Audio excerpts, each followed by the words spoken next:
Olá pessoal, tudo bem com vocês? Espero que sim. Hoje, na nossa videoaula, iremos abordar a respeito da avaliação e o tratamento da articulação do joelho. Então, antes de começarmos a nossa videoaula, é importante a gente enaltecer alguns aspectos. Primeiro, eh, essa articulação do joelho, as nossas videoaulas, elas serão divididas em módulos, em partes, justamente para que não fiquem vídeos muito compridos e que favoreça também a compreensão de quem for assistir às videoaulas.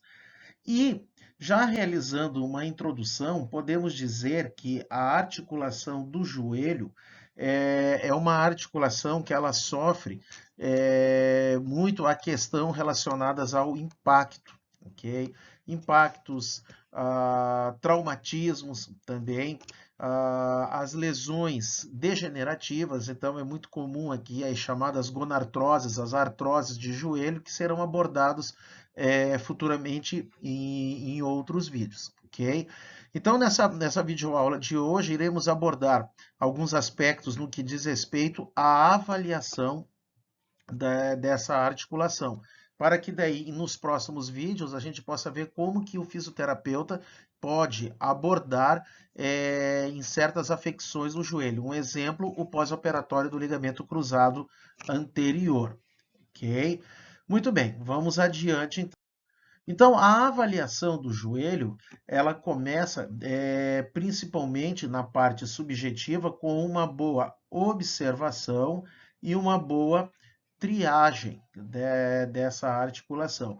Então, com isso, é importante ser feita uma avaliação postural, observar as questões relacionadas à temperatura, edema, o aspecto da articulação, e ouvir o paciente, o que, que ele tem a nos dizer. O mecanismo da lesão, ele vai explicar para nós quando, onde, como aconteceu essa lesão, o que, que acontece, o tipo de afecção que provavelmente ele possa estar relatando. Ele vai relatar para nós, o meu joelho, numa linguagem do paciente, no meu joelho, quando eu estou caminhando, eu noto que ele fica estalando, algo que para nós a gente chama de uma crepitação. Então, todos esses aspectos, eles são importantes na nossa avaliação subjetiva, como já falamos em vídeos anteriores, justamente para que a gente possa partir para a parte objetiva. E lógico, como já mencionado em outros vídeos, ok? É importante também realizarmos o quê? Uma avaliação das articulações adjacentes, próximas ao joelho, como o quadril, como o tornozelo. Então, como a gente já mencionou, essa articulação ela sofre muito com as questões relacionadas à carga, ok? Então, o que que acontece? O nosso joelho, podemos dizer que do membro inferior, numa linguagem mais coloquial, podemos dizer que ela funciona como se fosse o nosso alicerce para todas as nossas atividades da vida diária, principalmente no que diz respeito à marcha do indivíduo. Ok? Questões relacionadas também à obesidade, sobrepeso, isso irá também causar um impacto extremamente significativo nessa articulação. Muito bem. Bom, então quando a gente fala de uma inspeção, o joelho ele tem que ser avaliado tanto numa vista anterior quanto numa vista posterior. Numa vista anterior, o que procura se observar? A presença de um joelho varo ou um joelho valgo e também observar a posição da patela, se o indivíduo está apresentando uma patela alta, baixa, medializada ou lateralizada. Isso aqui principalmente causada por desequilíbrios biomecânicos. Já numa vista posterior, também observar a presença de varo e valgo e também observar a fossa poplítea, ok? Aqui, principalmente, presença de varizes, de veias, ok? Então, tudo justamente para que a gente possa fazer uma boa avaliação do nosso paciente no que diz respeito à visualização da vista posterior. Muito bem. Então, aqui, continuando, tá? Só um exemplo para vocês do que a gente pode observar numa vista anterior. Então, observar principalmente as questões relacionadas a um joelho valgo, a um joelho varo, e procurar correlacionar e entender o que leva a essas situações. Nesta imagem, temos aqui um exemplo. Então, se a gente for observar, temos o joelho direito e o joelho esquerdo. Numa primeira instância, o que nos chama a atenção, o que salta aos nossos olhos, são essas diferenças na região medial do joelho do paciente. Então, observem que o joelho direito, a gente pode dizer que ela apresenta o quê? Uma curvatura maior em relação ao joelho esquerdo do paciente. Então, o que pode ter sido o mecanismo causador dessa situação? Várias questões, fraturas de platô tibial, fraturas de patela, fraturas de tíbia, doenças degenerativas. Então, todas essas questões, numa observação, numa triagem, a gente tem que tomar nota justamente para que ela sirva de o quê? De parâmetros para a nossa avaliação objetiva. A mesma coisa diz respeito com a posição da patela. Então, vejam que temos aqui 3 situações, ok? A situação do meio é uma patela normal. Na primeira situação, temos aqui uma chamada patela baixa e na última situação, uma patela alta. Observem, pessoal, que numa vista normal da articulação do joelho, a patela, ou mais precisamente a articulação patelo-femoral, ela sofre ação de várias forças aqui. Então, por exemplo, essa força vertical, no sentido vertical, com a direção de baixo para cima, podemos dizer que aqui, opa, vamos melhorar aqui. Podemos dizer que basicamente, tá, pessoal, aqui eu procurei fazer um Q maiúsculo, tá, para favorecer o entendimento de vocês. Essa patela aqui, ela está sofrendo basicamente a ação do quadríceps, ok? Porém, ela sofre também uma ação de forças também verticais, no sentido de cima para baixo, ao qual aqui a gente pode destacar principalmente a ação dos isquiotibiais. Tá? Ficou horrível ali, tá, pessoal? Como eu falei no vídeo anterior, é o Parkinson batendo. Mas só para vocês entenderem. Então, essa patela, na vista lateral, ela sofre ação das forças do quadríceps, dos isquiotibiais. E a resultante é uma força horizontal, de sentido da esquerda para a direita, mostrando que essa patela ela tem que ficar o quê?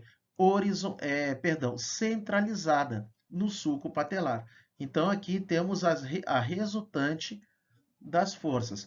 Então, mediante a resultante dessas forças aqui, a gente pode entender, por exemplo, o que leva uma patela a se tornar baixa. Então, se a gente for observar nessa primeira foto aqui, um encurtamento de isquiotibiais, não exclusivamente, tá, pessoal, que fique bem claro, tá? Mas um encurtamento de isquiotibiais pode levar a essa situação, ok? De uma patela baixa. Assim como uma força do quadríceps extremamente alta pode favorecer com que essa patela, perdão, ela apresente um aspecto alto, uma patela alta. Então, essa decomposição desses vetores aqui, dessas forças da patela, é extremamente importante para a gente entender as questões relacionadas às chamadas síndromes patelo-femorais. Aqui, eu até sugiro uma leitura no livro do Andrews, o Reabilitação Física das Lesões Desportivas, no capítulo relacionado à articulação patelo-femoral. Então, ele explica de uma forma bem mais detalhada essa decomposição das forças. Então, é uma dica de leitura para que vocês possam compreender melhor a distribuição dessas forças, ok? Muito bem. Bom, a questão da mobilização da patela, tá, pessoal? Isso aqui é extremamente importante também no nosso tratamento, ok? A maneira correta de realizarmos uma mobilização patelar. Inclusive, isso aqui é depois num vídeo, tá? Num próximo vídeo que a gente falar mais da parte de avaliação, da parte prática mesmo, eu vou procurar demonstrar para vocês como que a gente procura realizar essa mobilização patelar. Preferencialmente, tá? Preferencialmente e de forma fisiológica, a gente sempre vai procurar fazer essa mobilização da patela no sentido crânio-caudal. Por que disso? Porque é justamente o movimento fisiológico da patela. Pode vir o questionamento: mas eu não posso fazer o movimento látero medial da patela? Pode, tá? Não quer dizer que esteja errado, mas você tem que ter ciência que é um movimento antifisiológico, ok? O principal movimento que a patela realiza é no sentido crânio-caudal, certo? Mas como eu mencionei para vocês, num próximo vídeo a gente vai detalhar melhor essa mobilização da patela. Muito bem. Ok? Aqui, tá, pessoal, são os graus de amplitude de movimento, ok? Então, como eu já falei para vocês em aulas anteriores, isso varia muito de referências, então às vezes vocês podem pegar uma referência X, uma Y, uma Z, e vocês notarem uma certa diferença de graus. Então, eu peguei algumas referências, como o Marquês e o Magui, tá? Que são dois livros que eu gosto bastante. Então, observem aqui a realização da flexão, da goniometria para medir a flexão do joelho. Observem que a amplitude articular normalmente de flexão do joelho varia de 0 a 140 graus, porém já o Marquês 2003 ele mostra uma diminuição de aproximadamente 5 graus. Então isso daí é comum a gente observar essa divergência de uma literatura para a outra. A extensão, ok, corresponde ao retorno da flexão. Então, normalmente, a extensão pura teremos o quê? O 0 graus. Observe que é consenso tanto a nível dos autores, ok? Bom, com relação aos testes ortopédicos, tá, pessoal? Aqui eu vou mostrar para vocês nessa parte teórica, porém, como eu mencionei, nos próximos dias eu vou estar gravando um vídeo prático, assim como eu fiz no quadril, justamente para demonstrar para vocês como que é realizado esses testes. Então, o primeiro que temos aqui é o clássico teste da anterior, teste da gaveta posterior, tá? Esses dois testes aqui, o gaveta anterior e o gaveta posterior, eles são clássicos para observar uma possível lesão do ligamento cruzado anterior ou do ligamento cruzado posterior. Então, temos respectivamente aqui, para o LCA, o teste da gaveta anterior e para o LCP, o teste da gaveta posterior.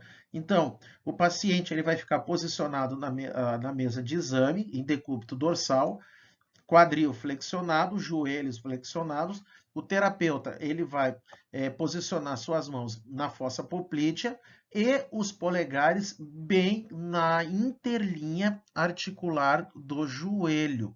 E aí ele vai realizar uma força para frente, no caso aqui, para realizar o teste da gaveta anterior, para avaliar o LCA, e quando ele empurra o joelho para trás, ele vai estar testando quem? O ligamento cruzado posterior na realização do teste da gaveta posterior, ok? Deixando claro que a importância desse teste aqui é sempre estabilizarmos o pé do paciente. Ou a gente senta sobre o pé do paciente ou realizar de outra forma para que esse pé fique estabilizado, certo? Por que eu chamo essa importância? Justamente para que o paciente, na hora que você vai fazer a tração, o paciente não vá para frente também e você tenha a sensação de o teste ter sido positivo. Na realidade, o teste está sendo um falso positivo, ok? Então, o teste da gaveta anterior e posterior para o LCA são testes extremamente simples, porém a gente tem que ter esse cuidado de sempre estabilizar o pé do paciente. Aqui temos os chamados testes de esforço em varo e esforço in varo, para avaliar tanto o ligamento colateral. Aqui ficou o medial, mas temos o lateral também, tá, pessoal? Então, veja que o paciente decúbito dorsal na maca. Quando o terapeuta realiza um esforço em valgo, ok? Aqui ele vai estar testando basicamente quem? O ligamento colateral medial, certo? Então, ele está avaliando uma possível lacidão ou até mesmo uma ruptura do ligamento colateral medial, quando ele realiza o esforço em valgo. O esforço em varo, por sua vez, é o movimento contrário, ele vai estar testando uma possível lesão de quem? Do ligamento colateral lateral, tá? Algo que estamos vendo aqui. Então, quando é realizado um esforço em varo, certo? Ele vai estar testando basicamente quem? O ligamento colateral lateral. Então, lembrando, o esforço em valgo, eu testo o LCM, o ligamento colateral medial, e o esforço em varo, eu testo o LCL, o ligamento colateral lateral. Muito bem. E aí depois, tá, pessoal, temos os chamados testes meniscais, para a gente avaliar uma possível lesão dos meniscos. Então aqui, o primeiro teste é o clássico teste de compressão de Apley, ok? Como que ele é realizado? O paciente encontra-se em decúbito ventral, posicionamos o joelho do paciente em 90 graus de flexão. Observem que o fisioterapeuta está procurando estabilizar a coxa do paciente com a sua coxa também, justamente para que não ocorra, como eu falei anteriormente, um teste falso positivo. E aí ele vai fazer uma força no sentido vertical, com a direção de cima para baixo. Então, quando o terapeuta realiza essa força de compressão, a gente está causando o quê? Uma compressão a nível dos meniscos também. Presença de dor durante essa manobra, o teste ele é positivo para uma possível lesão dos meniscos, ok? Então, temos aqui o chamado teste de compressão de Apley, ok? Aqui temos o movimento contrário, que é o chamado teste de descompressão, ou seja, agora a força é de baixo para cima. Neste teste, se o paciente relatar alívio da dor, ele praticamente, então, ele corrobora, ele positiva o teste de compressão, mostrando que realmente esse indivíduo está apresentando uma lesão a nível meniscal. Muito bem. Tá? Aqui é o mesmo teste de compressão, porém realizando movimentos de rotações. Tá? Então, você pode associar a compressão com movimentos de rotações. E teria aqui também, tá, pessoal, o chamado teste de McMurray. Tá? Eu acabei não colocando nos slides, mas nos próximos vídeos, na parte prática, eu vou estar demonstrando como que é realizado esse teste para lesão meniscal. Beleza, pessoal? Então, depois da gente ter visto essa parte de avaliação, ok? A gente entra nas questões relacionadas às patologias frequentes que acometem a articulação do joelho. Muito bem, que a gente vai ver num próximo vídeo. Então, o que eu gostaria que vocês, digamos assim, entendessem dessa nossa primeira videoaula? Primeiro, que a articulação do joelho é uma articulação que ela sofre muito com os traumatismos, principalmente os traumatismos relacionados à carga, ok? As próprias lesões traumáticas, as fraturas, as lesões ligamentares e também essa articulação, em virtude dela sofrer com impacto, com cargas, é da gente se esperar também o aparecimento das lesões de cunho degenerativo, as artrites, as artroses, que a gente veremos em próximas aulas, ok? Então é isso, gente. Eu espero que tenham gostado do vídeo. Assistam, deixem seus comentários, tá ok? Sugestões para próximos vídeos. E aguarde que nos próximos dias teremos vídeo novo também falando sobre a articulação do joelho, certo? Então, desejo a todos um bom dia ou uma boa tarde, uma boa noite, depende do horário que vocês forem ver o vídeo. Cuidem-se, ok? Continuamos em quarentena, tá? Isso é importante para a nossa, né, a nossa saúde nesse momento, nesse caos que estamos vivendo. Fiquem em casa, preferencialmente, e dúvidas e sugestões estou à disposição de vocês, certo? Então fiquem todos com Deus. Até o próximo vídeo. Fui!